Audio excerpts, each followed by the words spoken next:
हमारे भी टेक। बोले तुम्हें क्या चाहिए? बोले हमको तो मंदिर चाहिए, राम मंदिर।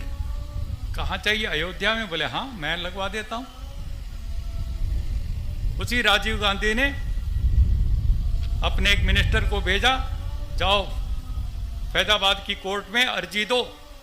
सुबह 10 बजे अर्जी देते हैं, 4 बजे फैसला आ जाता है, 7 बजे मंदिर के दरवाजे, मस्जिद में मूर्ति के दरवाजे खुल जाते हैं, पूजा पाठ होने लगता है, टेलीविजन दूरदर्शन दिखाने लगता है। अरे एक दिन में फैसला जो इतने सालों से रुका पड़ा था।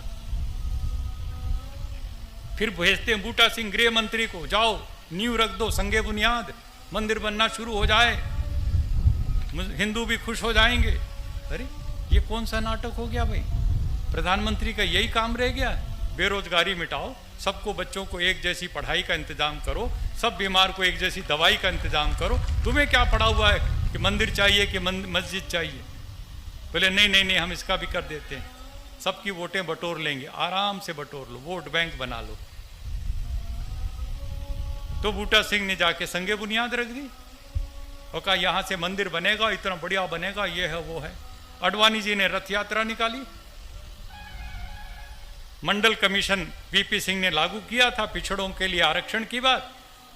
आडवाणी ने सोचा यार ये सारे पिछड़े तो हिंदू हैं और इसको ये ले जाएगा, मेरे पास क्या रहेगा, मैं किस पार्टी का नेता बना रहूंगा, तो कैसे इनको लाया जाए? बोले तेरे पास मंडल है वीपी सिंह, मेरे पास कमंडल है, और मैं कमंडल से देखता हूं तेरे हिंदुओं को मैं इधर ले आऊंगा तोड़ के।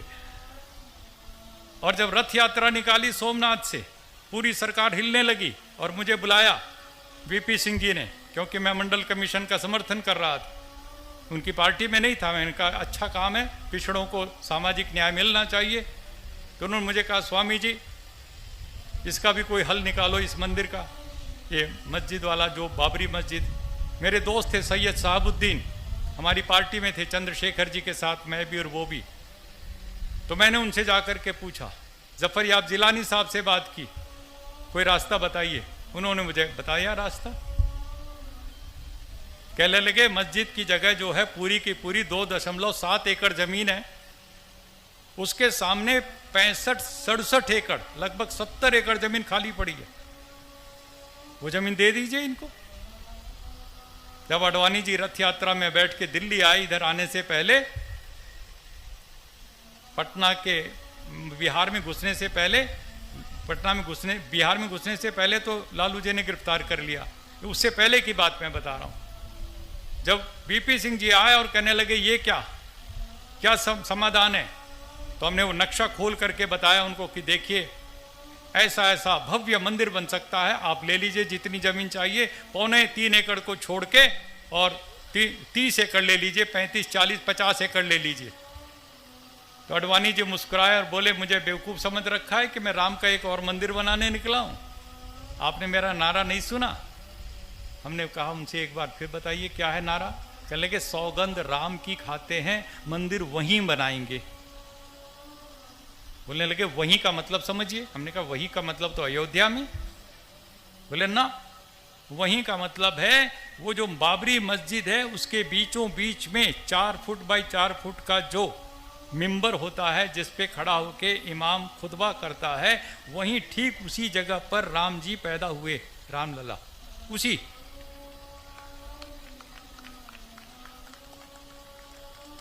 तो हमने उनसे पूछा आडवाणी जी से पूरी विनम्रता से कि महाराज जी 1528 में मीर बाकी बाबर का सिपा सलार आया था और उसके लिए कहा जाता कि राम के मंदिर को तोड़ के उसने बाबरी मस्जिद बना दी। 1528 में आडवाणी जी, न आप थे न मैं था न कोई था, लेकिन राम का सबसे बड़ा भक्त दुनिया में तुलसीदास उसी सरयू के तट पर बैठ करके रामचरितमानस लिख रहा था, दोहावली विनय पत्रिका लिख रहा था। उसकी एक दोहा, एक चौपाई कहीं भी मुझे दिखा दो जिसमें तुलसीदास ने ये लिखा हो कि मेरे भव्य आराध्य देव राम के मंदिर को तोड़ के मस्जिद बनाई गई। कहीं नहीं, एक शब्द नहीं। तुलसीदास को नहीं दिखाई पड़ा, आडवाणी जी को दिख गया। मैं आपसे सच कहना चाहता हूं, हम लोग खूब अच्छे आराम से रह सकते हैं आपस में, प्यार से, मोहब्बत से, लेकिन सियासतदानों को यह मंजूर नहीं है, उनको राजनीति करनी। उनको मंदिर मस्जिद की राजनीति करनी है, हिंदू मुस्लिम की चोटी दाढ़ी की ये राजनीति करनी, इसी में उनको वोट मिलते हैं, पैसा मिलता है, सब कुछ। मैं पूछता हूं, तुलसीदास को नहीं दिखाई पड़ा? गुरु गोविंद सिंह पटना साहब में पैदा हुए आपके, और उसी रास्ते से वो पंजाब गए। उनका कितना लिखा हुआ साहित्य, एक शब्द मुझे दिखा दो जिसमें गुरु गोविंद सिंह, जिनके 4 बच्चे शहीद हुए, दीवारों पर चुने गए, उन्होंने कहीं लिखा हो कि मेरे राम के मंदिर को तोड़ के मस्जिद बनाई? शिवाजी सारी जिंदगी औरंगजेब के खिलाफ लड़ते रहे, उन्होंने कहीं नहीं लिखा कि राम के मंदिर को तोड़ के मस्जिद बनाई गई। स्वामी दयानंद सरस्वती फैजाबाद में खड़े होकर के ईसाई मुसलमान सबसे शास्त्रार्थ करते थे, लेकिन कहीं भी उन्होंने नहीं लिखा सत्यार प्रकाश ऋग्वेदादि भाष्य भूमिका या कहीं भी कि राम के मंदिर को तोड़ के मस्जिद बनाई गई। विवेकानंद, जिन्होंने शिकागो में जाकर कितना शानदार भाषण दिया, सारे हिंदू समाज को गौरवान्वित किया, उसकी विवेकानंद की 200 किताबों में एक शब्द नहीं मिलेगा कि राम के मंदिर को तोड़ के। महात्मा गांधी, मरते मरते इनकी जुबान पर हे राम निकला, महात्मा गांधी ने कहीं नहीं लिखा, न कहीं कहा इस बात को कि राम के मंदिर को तोड़ करके मस्जिद बनाई गई, किसी को नहीं दिखाई पड़ा।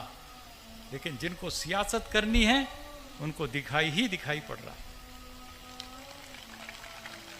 ये गंदी सियासत, ये सांप्रदायिकता की राजनीति यदि हम और आप मिलकर के बंद नहीं करेंगे, जो बात अभी कह रहे थे लोकेश मुनि जी, ये तो लड़ा करके अपनी गद्दी पक्की करना चाहेंगे। तुम्हें और हमें ये सावधान रहने की जरूरत है कि हम इनकी चालाकियों में नहीं आएंगे। ये लड़ाना चाहते हैं, हमें बांटना चाहते हैं, हमें तोड़ना चाहते हैं अंदर से। इनका कोई लेना देना नहीं किसी राम से या किसी से। मैंने तो योगी आदित्यनाथ जी से अभी लखनऊ की बहुत बड़ी रैली में मैंने खड़े होकर के पूछा, 50,000 की भीड़ में, मैंने कहा योगी आदित्यनाथ जी, आप तो योगी हैं और मुख्यमंत्री भी हैं, और आप कह रहे राम का मंदिर बनाना है, तो राम का मंदिर बनाने से पहले पूरे उत्तर प्रदेश में रम के मंदिर तो बंद कर दो। रम के मंदिर तो धड़ाधड़ खुलते जा रहे हो और कह रहे हो राम का मंदिर बनाएंगे। कैसे बनेगा राम का मंदिर? तो ये सारी की सारी चीजों को यदि हम और आप मिलकर के ईमानदारी से सोचेंगे, कुछ करने का जज्बा लेकर के आगे चलेंगे, और उसके लिए हमें अहद करना पड़ेगा। अगर हो सके तो अब कोई शम्मा जलाइए, अगर हो सके तो अब कोई शम्मा जलाइए, इस दौरे सियासत का अंधेरा मिटाइए। बस कीजिए आकाश में नारे उछालना, ये जंग है, इस जंग में